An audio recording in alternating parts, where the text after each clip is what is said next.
that I'd like to invite you to try out is either try calling yourself out when you've made a mistake. Talk about how hard something was for you, what you learned from it, and what the outcome was.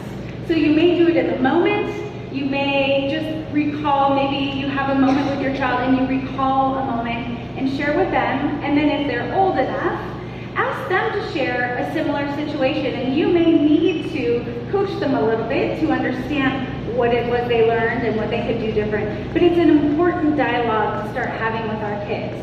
And then second, I'd love for you to start making these mistakes really exciting, totally acceptable.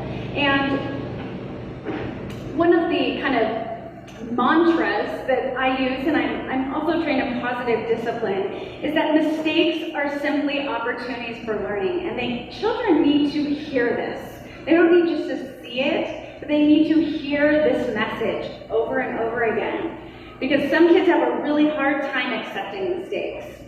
So just for fun and to make everybody feel really uncomfortable, we're all going to just practice this out loud, because if we practice this out loud, it's more likely that you're going to use it at home. So on the count of 3, we're going to say, mistakes are simply opportunities for learning. And I love everybody to participate. 1, 2, 3. Mistakes are simply opportunities for learning.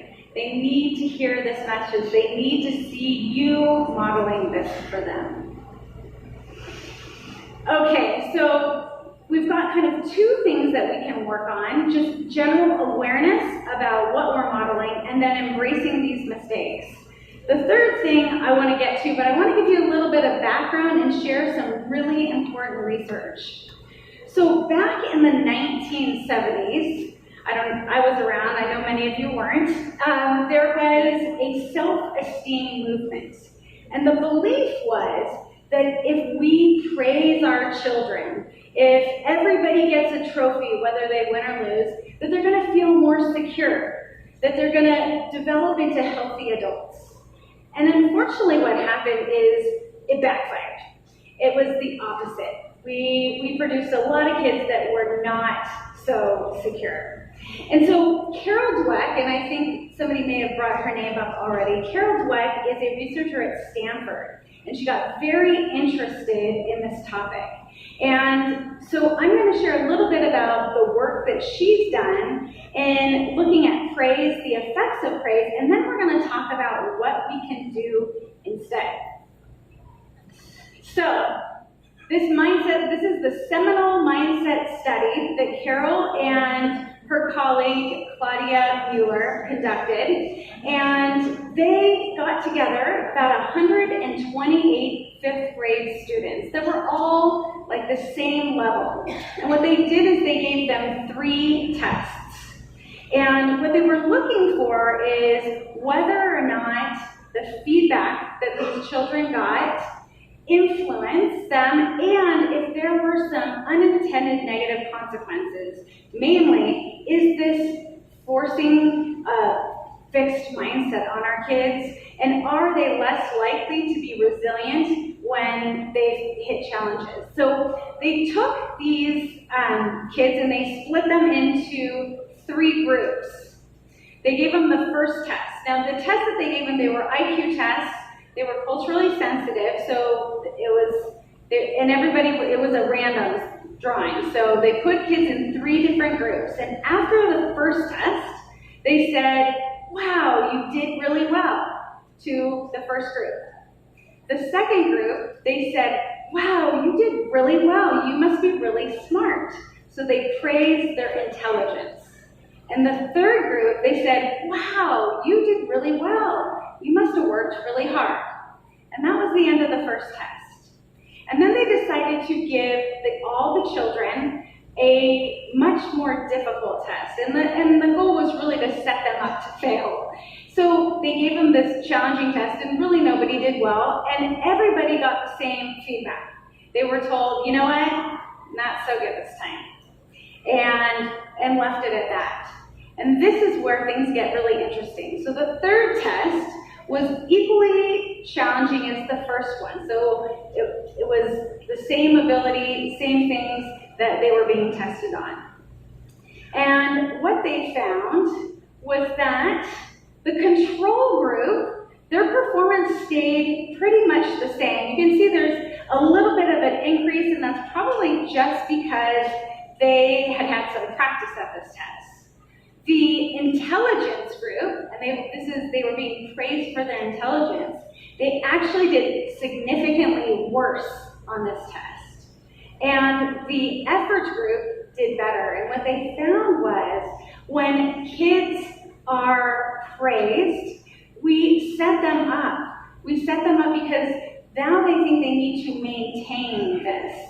And then when they get negative feedback, like you didn't do well on that test, they crumble. They are not resilient. They don't have grit to manage those moments.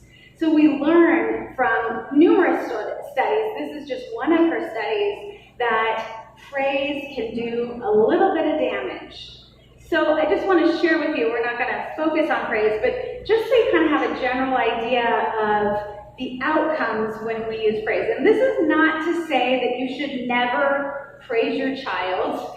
It's just being mindful of the feedback that we're giving them, because praise, I think, is like candy. It's nice every once in a while, but it shouldn't be a staple in their diet. So one of the first things that we see that praise actually affects achievement, that their scores decline. They also saw that children start to become praise junkies. And what that means is they're constantly looking for validation. They're constantly looking to get positive feedback. And really little kids interpret praise as your love. And it's really they feel really great when they get that positive praise, but when praise doesn't exist, they interpret that as bad job. So there is judgment when we praise kids. They also found that these kids are less likely to take risks. So they're going to save face and probably take the easy road because they want to maintain that look of being smart, that look of being talented. So they're not as likely to take risks or challenges. They also tend to lose interest in the thing. So we're talking a little bit about intelligence today, but this applies to talents and other types of abilities. So whether it's sports or in music, when we praise a child, they no longer are interested in doing it for themselves. It becomes to get the praise from our teacher or our parent. So they tend to lose interest in things that they may have once enjoyed, because the goal is no longer to enjoy it, it's to reach a certain level, or it's to make sure that my mom's happy with what I'm accomplishing. And lastly, it steals pleasure from kids. And what that means is, it's not about our child feeling good and proud about what they accomplished, it's about how we feel about them. And there's a story I remember way back. I have a teenager now, but when she was about 5 years old, she was learning to tie her shoes, which, as you all know, takes a little bit of work. That did not happen overnight. And we were running late one day, but she really wanted to work on tying her shoes. So we sat and waited, and miraculously, she tied that shoe.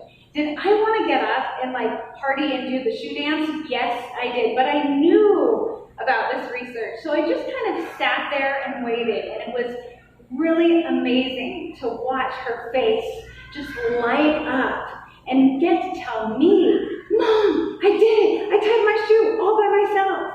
Right? And then I got to join her in her excitement about what she was accomplishing. So it's not about me, and it's not about evaluating her. And it's dangerous, because when we train kids to value themselves on what other people believe, they start to believe what other people say, and they don't listen to themselves anymore. So we really have to be careful about the amount of praise that we offer and how we offer it. So one of the things that this study said was that they praised effort, right? And I think it can be a little bit of a slippery slope when we just use the word praise. And so I like to use the word acknowledge or encourage, because you can't praise a child when they're failing, right? But you can still encourage them or acknowledge them.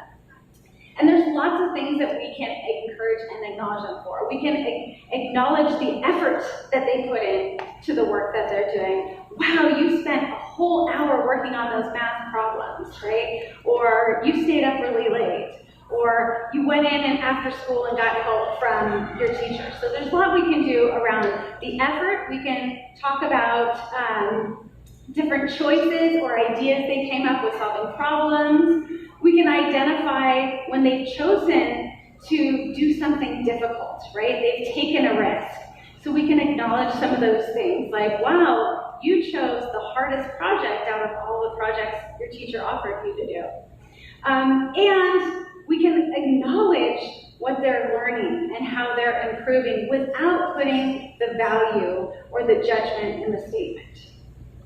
So acknowledgement and encouragement kind of shift things, and this is just a little tweak to what you're already doing. I'm sure you're giving feedback to your kids, and this is just removing the value so that way they can determine their own value. Now, I want to do another little exercise with you. And we don't have the pad here, and I don't have the questions.